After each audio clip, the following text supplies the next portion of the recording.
Production funding for Behind the Headlines is made possible in part by the WKNO Production Fund, the WKNO Endowment Fund, and by viewers like you.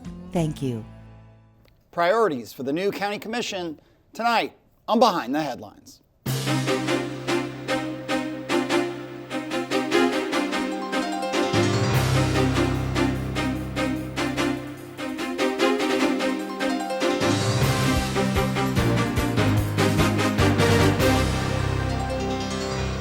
I'm Eric Barnes with the Daily Memphian. Thanks for joining us. I am joined tonight by three members of the newly elected County Commission. We'll start with David Bradford, representing District 2 and including parts of Germantown, all of Collierville, portions of unincorporated Shelby County. Thanks for being here. Happy to be here. Britney Thornton is newly elected, is representing District 10, which includes Orange Mound, South Memphis, Whitehaven, Sherwood Forest, parts of Cooper Young, and Midtown. I think I got that right. Yes. Thanks for being here.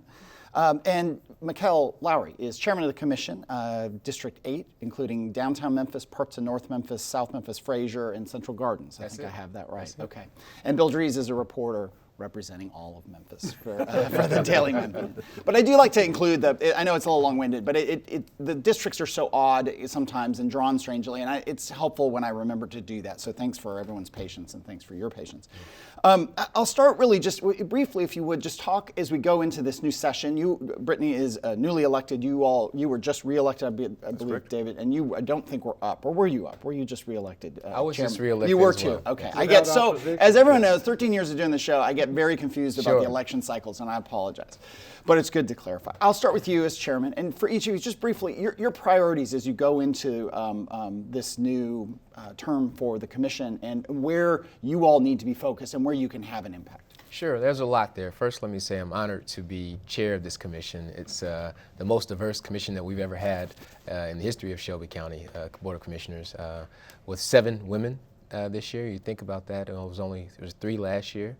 And so it's historic in nature, so I'm honored to be chair. But there are a lot of priorities we have here. We could spend an hour talking about that. So I'll talk a little bit about the low-hanging fruit that we all know about we hear in the news, things of that nature. We can go around to my fellow commissioners. First and foremost, Regional 1 obviously is something that Shelby County is responsible for health concerns, obviously, and there's a large ticket item looming there to make sure that it has the adequate facilities and everything that needs for us to continue to not only serve our citizens, but serve regionally as well. Obviously, that ticket amount of money, we just don't have lying around somewhere. The proposal is some 600 million? I have it in my head. What is it? You hear 350, you hear 5, you hear 6, you hear it balloons, right? Okay. There's a study being done right now by the administration to come back with obviously what that number should be and where that funding source should come from. But at the end of the day, that's something that we're going to have to make some tough decisions on because it has to be done. Okay. But again, we just don't have that laying around. So that's first and foremost. And one other thing you're talking about priorities is everyone's hearing about what's going on in our clerk's office and everything else. Our job is to make sure we're supporting all of our clerks, but also to make sure the citizens are getting the services they deserve. So we put some resolutions in place to set some action items to get some resolution there as well. So, and this is the issues with Wanda Halbert, the county clerk's office, with marriage licenses, driver's licenses, business licenses, taxes, a lot of questions going on there. Sure, we have a lot of priorities, but a lot that affects everyone. So I want to talk about that one just to let people know that we're working to get some resolution there. Okay, and we'll talk about other things as we go around. Britney, for you, now newly elected, you've had, I think, now 2 meetings that you've attended. Your priorities, or top priorities if possible. I don't know if it helps, but it's been 3. Okay, 3. Okay, it has been 3. So I'm 2 months into my first elected office. So a lot of this is just riding this learning curve and the wave. The priorities for me that I'm most mindful of stem from my district. So District 10 priorities. And for me, I've just rooted those in housing, transit, and economic development. So, of course, having a fully funded transit system that is accessible to, us in the present is important, and driving for us to be able to position, our workforce to access the jobs that we're opening up. It's very important, as well as building density within, the city core. The lack of the blight, the vacancy rates, particularly for District 10, they directly impact us, as well as the lack of affordable housing. This inaccessible housing market. So those issues are very pressing. I recently visited our 201 Poplar jail, and that's of concern for me. It's a very dated facility, and it's no longer serving the workers or those people who are, pre-trial in their status. And so lots of priorities. We have a lot of mindfulness, but those are just a couple of things that are pressing for me. Okay. And David, last but not least. Well, certainly Regional 1 was one of the ones I was just going to discuss. We just recently overhauled the county's MWBE policy, and so there's still a little bit of work to be done there. That being the policies around minority and women-owned businesses. Yes, doing business with the county, and so there's still some work being done there that we need to help that EOC department work through. Crime is certainly an issue, so trying to help the sheriff to make sure he has the resources available, also make sure there's mental health facilities and that type of stuff available to the people that need it. Those are certainly important. Shelby County Schools is always going to be on top of our mind, trying to make sure they have the proper funding in place. Obviously, we're waiting to hear who the new superintendent's going to be through that search, and working with them to help make sure they have what they need to help the education system. Okay, let me bring in Bill. Let's start with Regional 1. The figure that Dr. Coopwood has talked about for Regional 1 is $750 million. And the thought is, I don't believe you all actually put a specific dollar figure in the resolution at this point, but at one point the talk was about $350 million of that, the first $350 million coming from Shelby County government. Is this a choice between doing that and trying to do more in terms of new school construction for Memphis-Shelby County Schools? Mr. Chairman, I'll start with you. Yeah, I don't think it's a choice. I think it's us understanding what the full dollar amount should be. Initially, that first dollar amount you were referring to was put by the previous commission, and I understandably so. They wanted to do something before they left. I understand that this has been a looming item for so long, and this is what happens in government sometimes. You wait until you just have to make a move. The administration wants to come back and give us a comprehensive plan of what that should be. Then we need to look at as far as where the funding sources come from. Is there federal money for that? Obviously, county.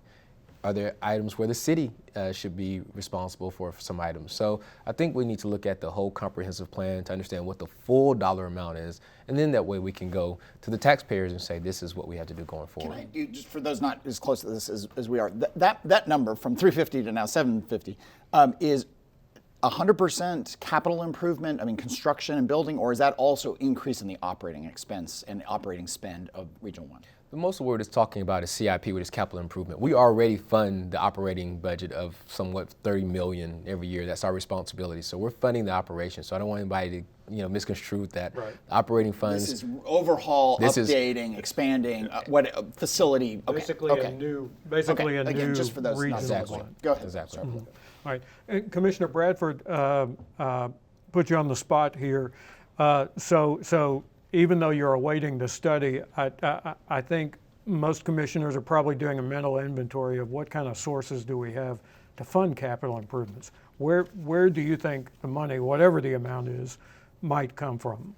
Oh, that's a great question. I have not delved into that very deep at all. I'm still kind of, as the chairman said here, trying to look to see what that total number is, that total ask. I personally, when I'm not working on the commission, I work in design and construction, and I think the 350 to 700 million is probably low for what Dr. Coopwood really wants to do out there. So I have some concerns about what is that total dollar value. I think we also need to figure out how to reach out to Mississippi and Arkansas, because Regional 1, whenever there's a trauma, a lot of those states fly their patients in here as well. So I'd be curious to know, is there any opportunity to reach out to those states to help fund it? Mm-hmm.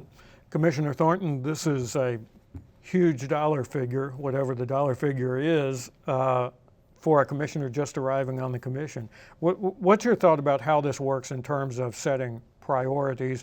Because as I mentioned, Memphis-Shelby County Schools has quite a list for new school construction, and the former commission had a lot of discussions about that even before Regional 1 came in with the need for this. Yeah, I think, on the commission internally, it's kind of it's starting to turn into something that's predictable, that I'm going to ask, where's the vision? And so for me, when it comes to setting priorities, I always look to see, are those priorities set? I don't believe in having to be, one-track minded. I think that we can walk and chew gum at the same time, that we can make strategic investments into our healthcare system as well as into our school system. Understanding that, some students started school this year with ceilings caving in on them. It's a priority. It's a clear priority. And I'm personally, for me, really going to push for us to figure out where our commitment list is and where our energy needs to fall at any given point, because we need to know how strategic investments in one area is going to alleviate some of the cost burden in another, and particularly in the healthcare system. I'm curious about that. If we make strategic investments in our communities, how will that lessen some of the demand that the hospitals are picking up on the back end? And so I'm curious how the dollar figures flow around us being more proactive in how we fiscally allocate our funds. How hard is it for a group of 13 people to set priorities? Commissioner Thornton, you're looking at this with fresh eyes. What do you see when you have seen the commission gathered together and talking about an issue on which all of the commissioners do not necessarily agree? First, I'll say I'm really thankful that I have a lot of respect and high regard for my colleagues. And trust me, if I didn't, I would actually say otherwise. I think that my colleagues are competent, they're compassionate, and for me, it's just the disconnect. We are 13 professionals with, lives outside of this part-time work that we do. And I think that there's a great sense and interest in us coming together to get it right, but we do have to carve out strategic time for us to go into strategic vision casting. And I know that we had a retreat and we're talking about doing neighborhood tours. That perspective is lacking because we all go into 13 different directions outside of the commission meetings, right? But we need it to be able to make big decisions that we're tasked with making. So I think that the interest is there, but it's going to be incumbent upon us to actually carve out the space to do bigger vision casting work that doesn't inherently fall into your lap. I came in asking, like, where's the vision for this? Where's the vision for this? And I'm disturbed to not be presented with vision for the things that we're doing. And I'm the first person always to say there's a difference for me in doing good actions, and good actions align with good vision. We can allocate funds to good actions all day, but how that falls in accordance with actual vision. I'm a teacher. You would never walk into a classroom and not see a big goal on the wall where every student is going to have an individualized plan to back into that goal. Dwayne's pathway will look different from Bill's, and as a teacher, I can't sacrifice, one plan over the other. And that's all because I know where I'm going. So I question sometimes, as Shelby County in our government, where are we going? And at any given point, where are we? And we have to do that when we have vision. Well, go ahead. Commissioner Bradford, kind of a different take on this question. You are one of 4 Republican commissioners on a body that has Democratic and Republican commissioners. Is there a partisan divide among this group of 13 on most of the things that you vote on? Most of the things? No, I don't think there is on most of the things. I think you can look at the voting record. There are certain items that we fall right down party lines, but I think for the most part, we've got to do a little bit more compromising about the items coming up. It's interesting and difficult because obviously I represent Collierville, and so the needs of the folks in Collierville may differ very greatly from Commissioner Thornton's district and that kind of stuff. And so ultimately we've got to all come together and get the best decision for all of Shelby County. And so it kind of sometimes does put you in a little bit of a tough area, because do you do right by what your constituents in your district need or what's right by the full county? So you kind of have to really look at the totality of what's in front of us when you vote.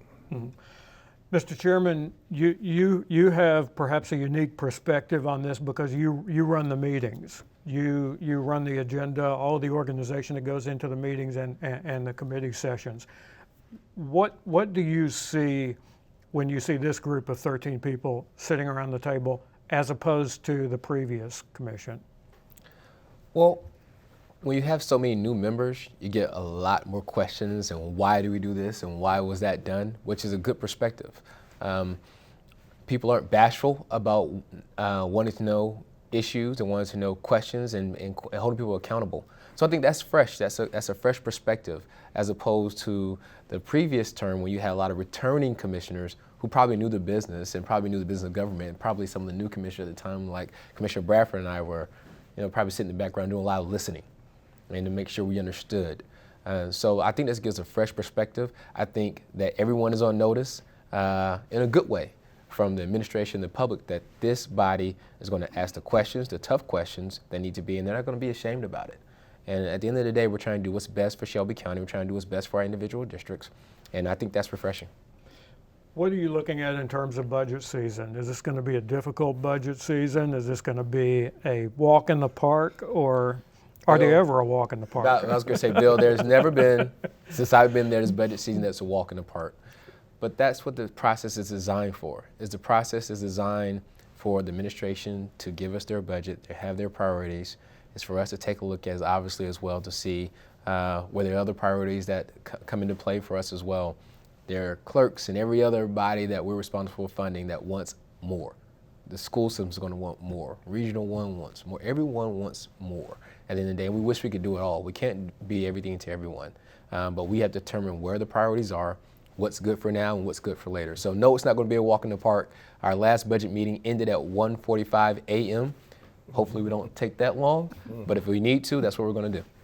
You mentioned the county clerk, Wanda Halbert. You all had, she was at commission recently. You all voted 13-0 to ask her, you can't order her, but to ask her to make some changes. People are very frustrated, and we talked about some of those frustrations. The Bill story about it reads a bit sort of like it's kind of comical if it weren't real, because there's such a disconnection on the facts between what the administration is saying, down to how many employees there are, how fast it takes to get people hired. I mean, it looks from the outside, as a person needs to get their license renewed, is an incredibly dysfunctional situation. You all can't remove or direct County Clerk Halbert. Do you all have confidence that she can turn this around? I guess I'll start with the chairman. Sure. I think us putting in that resolution shows the confidence that she's agreeable to come down and give us updates on a monthly basis. The resolution we put in place is a matter to support what's going on in that office. So if you have obstacles, what are they? How can we remove some of those barriers, or how can we support? So it has to get done. Our citizens need the services. So I'm confident they're going to get done, and I'm hopefully confident that the fact that she's coming down to give us updates regularly, that she's committed to that. Confident she can get this fixed? I think we have to have confidence, right? I mean, she's in place, so we need to, just as Commissioner Lowery said, we need to support her. I mean, trying to tear her down and that kind of stuff is certainly not going to help her, compromise with us and that type of thing. Do you get calls from constituents, I assume, saying, hey, this is a disaster? Yes, I would say. Why can't you fix this? Exactly. I've probably had more calls about that than mask mandates or anything else we've done. I mean, the license plates really affects a lot of people. And so trying to make sure we can help the clerk get to a point where, she can serve the constituents better is where we've got to get. And if we can't get there, then yes, we probably need to look at, what are the proceedings to, remove her. Okay. Commissioner Thornton, can she get it done? Yeah, for sure. I'm reminded the hierarchy of how this flows. The citizens are our bosses. And so if our bosses decided to re-elect her into office, then I trust that the person that they put into position will be able to execute that responsibility. Yeah. Also, we have to know it's been since 2006 that this office has had to go through this particular process. And just by nature of time, we're going to work ourselves out of the issue. What these next couple of months look like, we can try to minimize some of the discomfort, but eventually the issue will be resolved. Do you get have you gotten calls from constituents? I get more calls about MATA. About MATA and problems of pickup and time and routes and that kind of stuff. Yeah, lots of issues with MATA. I'm going to. You mentioned crime. You mentioned the jail, criminal justice. So like the whole country, we're seeing this big spike in crime in Memphis and Shelby County. Violent crime, some very high-profile ones, but some that I don't want to call them routine because they all involve humans. What, from the county commission point of view, what can you all do? I mean, I'll start with you. You mentioned the sheriff. You mentioned the jail, which is overseen by the sheriff, which is a separate elected official. There's a lot of funding that runs through the commission. What do you think the county commission should do to address the increase in crime? I'm definitely, my background is in social work, so I'll never be someone that ever views crime as the first thing to address. Crime to me is indicative of the poverty indicators here. So for me, we need to address, some of the root causes of poverty. I'm not predispositioned. I just saw something released as an op-ed in the Daily Memphian that was talking about how we need to address the criminals. And I thought that the angle was very condemning of people who we don't honor our victims, you know, in the district that I serve directly. And I live in Orange Mound. You know, I just moved into Orange Mound from Bethel Grove, and I've been living in my home community, or trying to do so, for the past 7 years. It's not an easy existence. You know, the crime is a reaction to the disinvestment in communities. I mean, people in Orange Mound are going to failing schools. They're in a place that physically is not, I mean, I look forward to us doing our tours, honestly, because I think that, you know, even Commissioner Mills, she dropped me off after one of our conferences, and I couldn't get into my house because of, you know, I don't know, like a policing that was on the main road. And I just wonder how many times she's been impeded from getting to her house for the same type of issues. Literally, the health department just produced data and said the difference between living in my district and living in Commissioner Bradford's district is a 10-year age gap. You literally, by nature of living in my district, will likely live 10 years less. And so, you know, when we talk, that's not all crime, I assume, but these are the well, put some more. If this is your reality, then that's how do you react? You know, Yeah. And I think that what choices do you make? If if your community center doesn't serve you, and you're a young, youthful person that wants to get into something, maybe getting into someone's car would be a better option if there's nothing else for you to do. So I think that we need to spin, you know, our angle on crime to address other issues. Okay. Your take on what the county commission can do? Well, I think Commissioner Thornton kind of hit the nail on the head. If we address crime right now, that only addresses us right now, honestly. We've got to address the education system. We've got to address workforce and that type of stuff, because that will help us in the future. Because then those that are turning to lives of crime now, in the future, they won't have that opportunity. I mean, obviously that opportunity will still be there, but they'll have other opportunities in their lives to grow. So I think you've got to support the sheriff's department now to help take care of that. But at the same time, you've got to work on workforce development. You've got to work on education, so that in the future, those people have, you know, opportunities. Your take? You know, similar. There has to be different phases of it, right? While I agree with both of my colleagues there, you're exactly right. But there are people who need help now, right? So if you're living in my district or anyone's district, and you're thinking about crime that takes place, or people littering, or whatever it may be, they want something to be done now. So the support for our sheriffs has to be done. Looking at hopefully him partnering with the MPD, what could be done there. Then there needs to be some things done for our youth, and certain stop gaps from a mental health standpoint. So it's not just one facet, right? It's what do we do for our youth? Okay, when they get in trouble, what do we do there? All right, when they're released, what intern programs, what do we do when that happens? How are we fully staffing our courts to make sure people aren't waiting for trial and waiting for bails at a obviously disproportionate matter? So there's several stop gaps, but there needs to be something done immediately so people feel safe today. The people who are not worried about I need 15 years from now, and things that we reach in our youth to show them different pathways. Just a couple minutes left, Bill. All right. I'll go back to the election. Mr. Chairman, you were elected without opposition, the best way that an incumbent can run in an election. Two ways of running: unopposed or scared. Let me ask you, not just in the commission races, but in the county-wide races, where we saw changes in the district attorney's office, where we saw a change in juvenile court judge. What do you think voters in Shelby County were saying, and where do you think voters are at based on what happened in that county election? Definitely looking for a new direction. We saw two of the top positions change over a long period of time. You just mentioned, we talked about crime, what's taking place, so you mentioned the DA's office and juvenile court. We have to do some things differently there. So thankful to the people that serve. It's a thankless job sometimes. So thankful to the people that were in those positions previously. But we have to have a new course of direction. And I think that's what you saw the voters overwhelmingly spoke out and say for those county-wide elections. So we're looking forward to see what DA Mulroy is going to do going forward. He just got there, obviously, right? He has 8 years in his term. But we're hopeful that some things will be done differently as it relates to those offices. Commissioner Bradford, what do you think the voters were saying, keeping in mind that we sometimes have a partisan divide, not sometimes, we have a partisan divide where the city is majority Democratic, but the suburbs outside of the city are majority Republican? Well, I'm going to go back a little bit to also what you asked Commissioner Lowery. I was also unopposed. And to me, that's, while we loved it, it was easy. I think that's part of the issue is I think we need more people to be involved, more smart people to get into politics and run for these positions. The whole point of the system is to have options when you vote. And so when you go to the polls and there's only one name, then really we're not doing the citizens a good service. As far as the partisanship, I think it makes it very difficult in what we do. There's a lot of things that come before us that I have a lot of the Republicans in my district saying, you've got to vote this way because it's Republican and that kind of thing. And it makes it tough on me because sometimes, the compromise lies in the middle between the R's and the D's. And so we've had several issues that have come in front of us that somebody has said, well, that's the Republican item. And without even looking at it, it gets voted down because none of the Democrats want to look at it. So it makes it difficult. Let's give 20 seconds to you. We're almost done here. Yeah. Commissioner Thornton, what were the voters saying?